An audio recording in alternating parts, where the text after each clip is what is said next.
Ladies and gentlemen, the Nigerian government has folded faster than laundry in the hands of a Proverbs 31 woman. Well, it's safe to say that President Trump's maximum pressure campaign on them to finally confront the mass slaughter of Christians in the Middle Belt region as well as northern Nigeria is working spectacularly.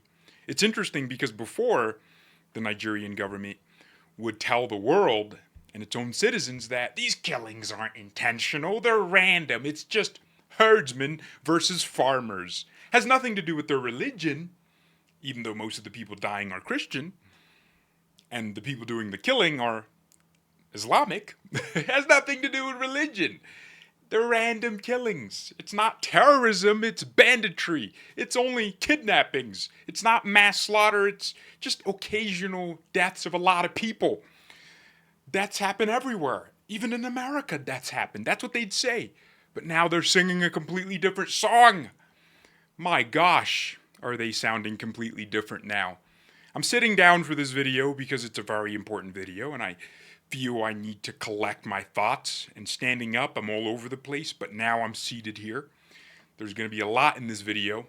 I want to address some of the reasons why people think Trump is interested in Nigeria now. A lot of people are saying it's oil, it's oil. Trump wants Nigeria's oil and their resources, and he wants to exploit them like the Europeans did when they colonized Africa. Yeah, I'm going to address those claims and debunk all of that nonsense. I think Trump actually cares about human life. He's not like any other politician. He cares about all human life. He pressured Israel to stop the war in Gaza. That was a very massive humanitarian effort on his part. Now, this is what the president of Nigeria, Bola Ahmed Tinubu, had to say about Trump before all of this pressure on him. He was feeling like he could say anything about the president of the United States. And now, yeah, he's on his knees, man. He's under so much pressure. He's under more pressure than that new dam in Ethiopia, than the Hoover Dam. Wow. So, let's play this right here. My gosh, is this a general next to him? Nigeria, what are you doing here? That's not a general. Please tell me that's not a general. My gosh. He shouldn't be a general. He should be at Planet Fitness, or for him, Planet Fatness. This is bad. If non-oil revenue is going well, then we have no fear of whatever Trump is doing on the other side. Why are people clapping that? This guy really is melanin Joe Biden. He is so incoherent. He is actually worse than Biden because Biden would at least throw in a pressure. He speaks slower, which makes it worse. This guy over here is fighting back the biggest laugh of his life because he knows this is a joke and he's a joke. Anyways, so it was, we don't care what Trump does. It won't affect us. And now it's a completely different tune. This was his response on X. He said Nigeria stands firmly as a democracy governed by constitutional guarantees of religious freedom. Not true at all. And he said all these words, this word salad. The word for word salad goes to Bola Ahmed Tinubu. Nothing about action, just words, action. Action nowhere to be seen. Here's what President Trump just said on Air Force One. More updates about whether he will go as far as to conduct strikes in Nigeria. And then I'm going to show you guys what the Nigerian government is doing. They are desperate right now. Do you envisage US boots on the ground or airstrikes? Could be. I mean, a lot of things I envisage, a lot of things. They're killing record numbers of Christians in Nigeria. And they have other countries very bad also. You know that part of the world, very bad. They're killing the Christians and killing them in very large numbers. We're not going to allow that to happen. Such an awesome statement. Trump just says it like it is, man. He doesn't beat around the bush. He's like, look, we might have to, we might have to. Now the Nigerian president is scrambling to meet Trump over the alleged Christian genocide in Nigeria. This is Nigerian news. Do they really say alleged? It's not alleged. We all see the mass burials. Like, we don't see them in Muslim cities. We don't see imams on social media begging the wider Muslim world to intervene, but we see Christian pastors begging the wider Christian world to intervene. So, because they're the only ones doing mass burials. So the presidency of Nigeria has said that the president, Tinubu, will meet with his United States counterpart, Donald Trump, in the coming days to discuss allegations of a Christian genocide in Nigeria. And this was according to the special. Oh, it's confirmed. I thought it was just a rumor. Oh my gosh, they're desperate. So I don't know if the Nigerian president would come here or if Trump would fly there.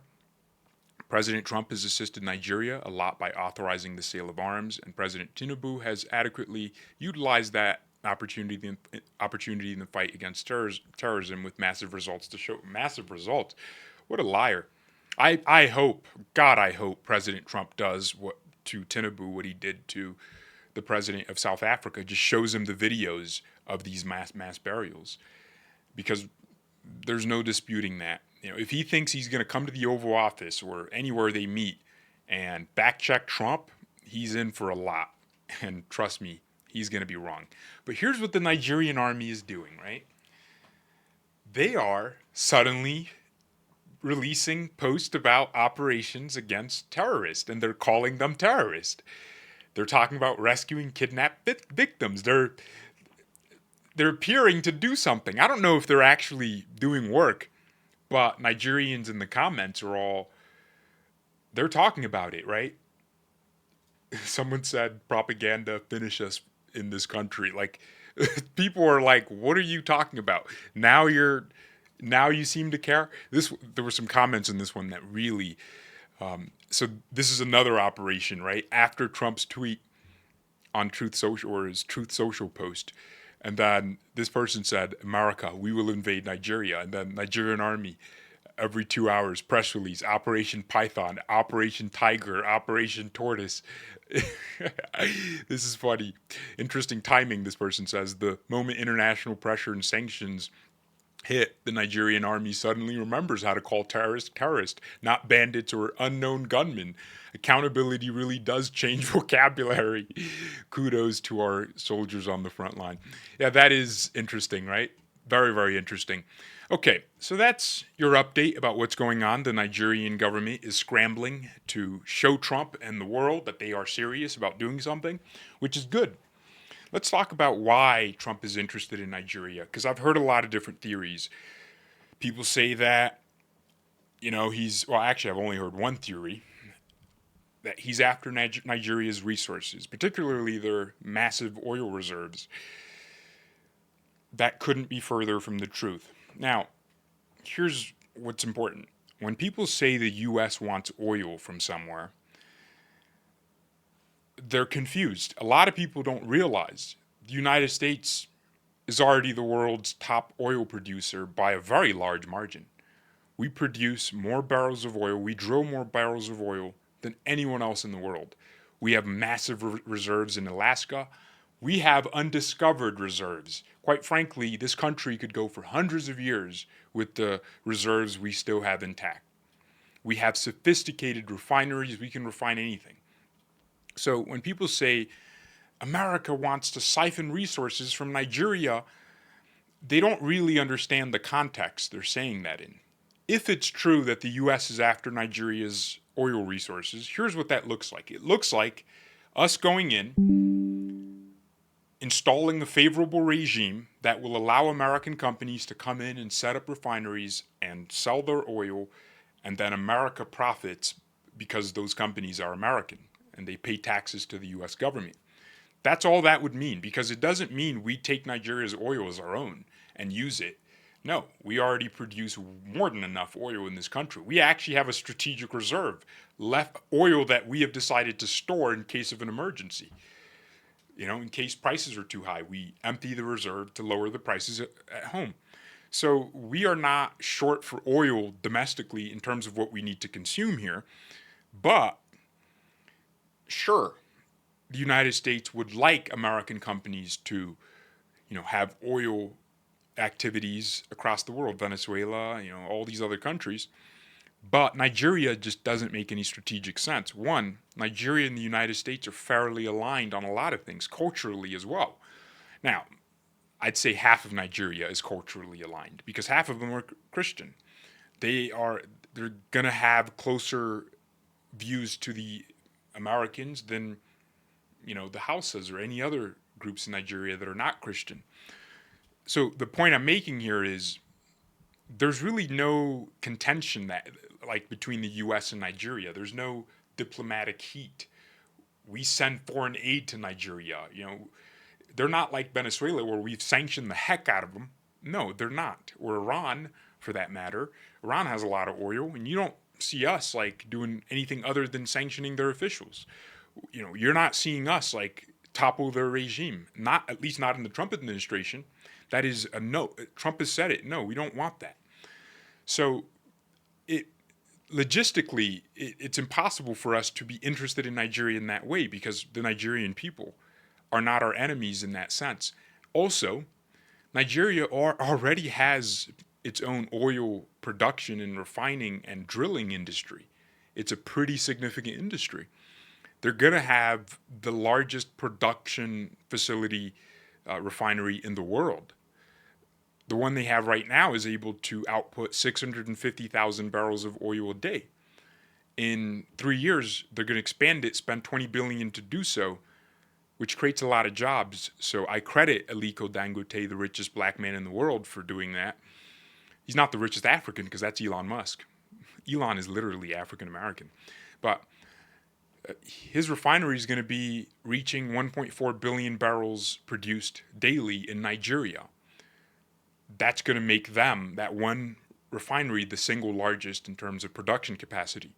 Nigeria already has a very capable and competent domestic oil industry. They have multiple companies. It's not just run by one guy.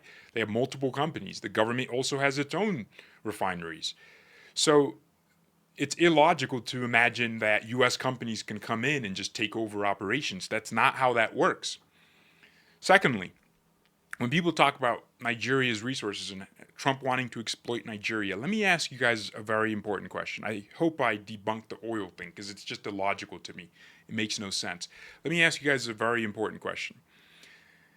If you are the United States or Europe, what would you like Nigeria to be? What would you like Nigeria to be to you? You are the United States. Option one, Nigeria, a poor country with the highest infant mortality in the world, meaning, if 1,000 babies are born, I think like 55 babies are gone. They don't make it through. A high out-of-school children rate. Nigeria has the highest number of out-of-school children.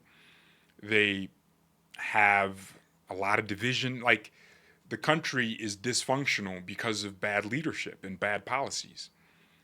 So do you prefer that as the United States and then you have the ability to go in and siphon off their resources?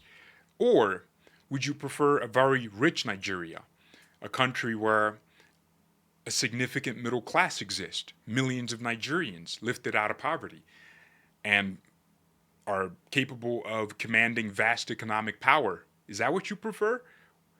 So traditional understanding of how Africa and its relationship with the West operates would say option A, poor Nigeria, because they can siphon resources away. I say that's dumb. That's not smart at all. It does not achieve good for anybody for Nigeria to be poor.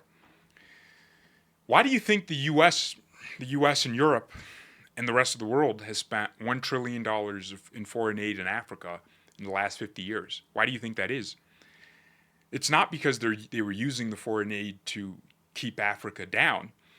It's simply because of the Marshall Plan and the success of it. After World War II, Europe was completely destroyed, and the U.S. stepped up and gave foreign aid to Europe and restarted their economies. And Europe is now a huge benefit to the United States. They buy everything from us. They consume our culture.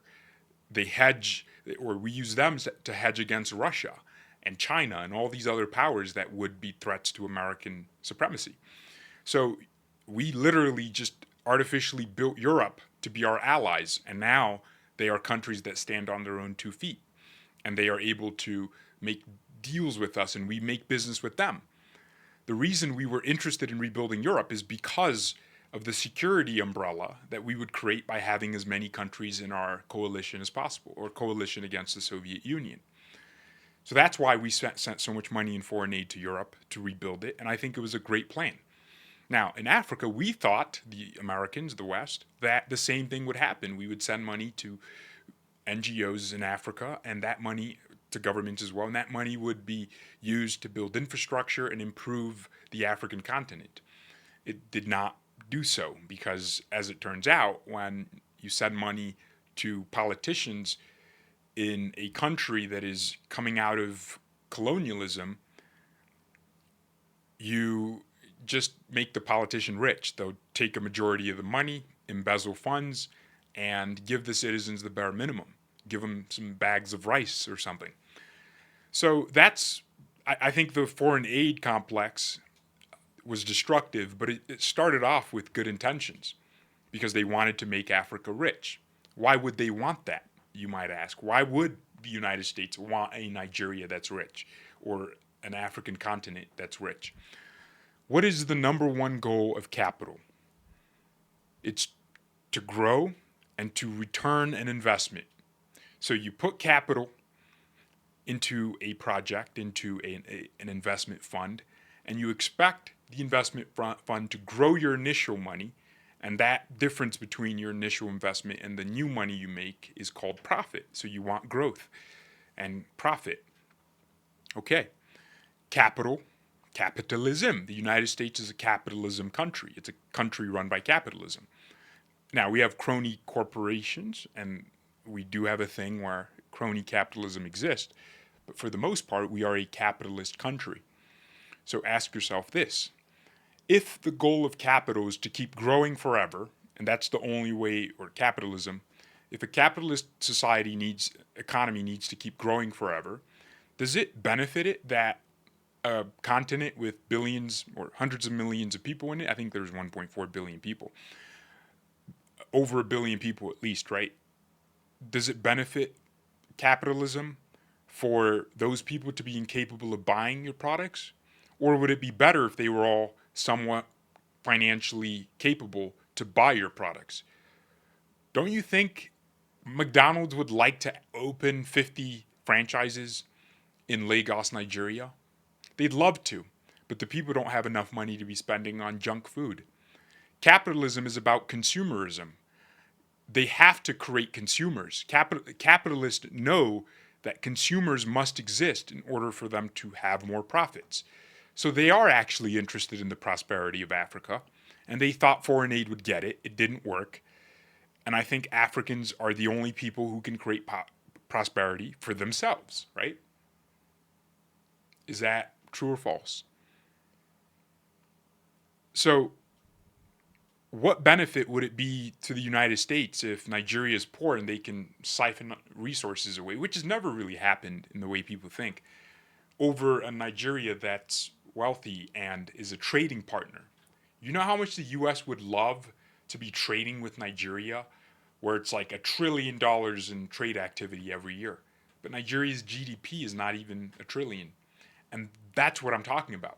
So when people talk about resources and they want to keep us down and exploit us, I don't understand it, because it's illogical to believe that a country that is driven by profitability and consumerism wouldn't want as many consumers in the world as possible. The reason the U.S. fought in Vietnam, Korea, and the warfares in South America and Central America is simply because we wanted to have as many customers as possible. We are interested in customers. Why do you think Trump is flying to 50 countries and making these deals with them to open their economies up to American products? Because our capital class here knows that they need more consumers. They need as many markets for their products as possible. And so they're getting countries to lower their trade barriers against American products. That is the goal of a capitalist nation, and the U.S. is a capitalist nation. We have socialist elements for sure, welfare systems, yeah. But it would be dumb for President Trump to think it wouldn't be beneficial to the United States to have a prosperous Nigeria. And you know how you get prosperity? Not with 7,000, 8,000 Christians dying every single year. Ladies and gentlemen, the world works in a very simple way. People think it's complicated, like there's these weird like undertones. No, when Trump says what's going on in Nigeria is unacceptable, he means it in so many ways. It's unacceptable because of the loss of human life and because they're Christian. It's unacceptable because we can't do business in Nigeria. It's a bad look for us if we're doing business with a country that allows this to happen. Why would you, as an investor, want to be in a country like Nigeria where you're going to sleep at night knowing you could get a call that your business got burned or robbed by jihadists? Why would you want that? So doesn't it make more sense for the capital class of the world to want Nigeria to be rich? And if capital runs the world, then certainly it sounds like the world wants Africa to prosper, and the people holding Africa back are its political leaders. My friend Magath Wade wrote a book, The Heart of a Cheetah. She was born in Senegal and moved to Germany at a young age and lived in France and moved to the United States and built a very successful company where she sourced products from Africa and made beverages from her home country, Senegal. She says the reason Africa is poor today is because of its lack of a good business environment. If you see the map, actually, you know what? What am I doing here? Let me go to Magath's page and show you guys one of her latest post. Look at this. She says, why is Africa still poor today? Because it's the hardest place in the world to do business. Look at this.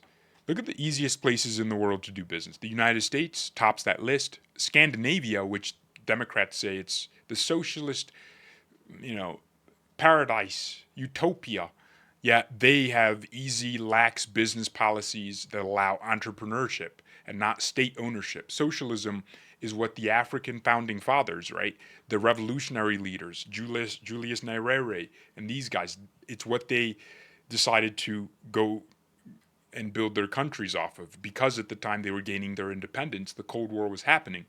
They saw that, the West is full of my colonizers, and the East is full of people who have done nothing wrong to me. So they aligned themselves with the communists because the enemy of my enemy is my friend. And look what it means. It means that every African country ranks in the bottom half of the World Bank Doing Business Index, and every developed country, every rich country, ranks in the top half. And countries like Rwanda and Kenya are the only ones, and Mauritius, of course, are the only ones not on that list. And Seychelles, I think. Seychelles has a pretty decent business code. There's like 3 African countries or 4 African countries that are ranked decent in terms of doing business. And people wonder why the continent is broke. So it's like the entrepreneurs are stifled with endless regulations and bureaucracy. Socialism. Ghana had price controls just like the Soviet Union. But you know what's different with the Soviet Union? After it ended, Boris Yeltsin came into Russia and put in place some tough austerity measures, and Russia is as rich as it is now. Now, it's still Russia's a capitalist country, but they have a huge oligarchy class that controls a lot of the wealth, but they still have a significant middle class. And that means in a war where they are sanctioned by everybody in the world, they can still prosecute that war and build their domestic economy, and they can still be fine. People can still be fed. Whereas you have a country like Nigeria with vast farmland, and they produce less agriculturally speaking than the Netherlands, which is like 1/10 of its size. These are the things that people need to be talking about, not Trump is coming after resources. Not true. Ladies and gentlemen, thank you all very much for watching. I will keep you guys updated. I am not going to edit this video because I want you to understand that my thoughts can be raw sometimes, and a lot of ums and uhs were probably in here, but what do I do, huh? What do I do? Thank you all very much for 50,000 subscribers. That is amazing. I appreciate you guys. That's awesome. I'm so happy to be back on YouTube. God bless and goodbye.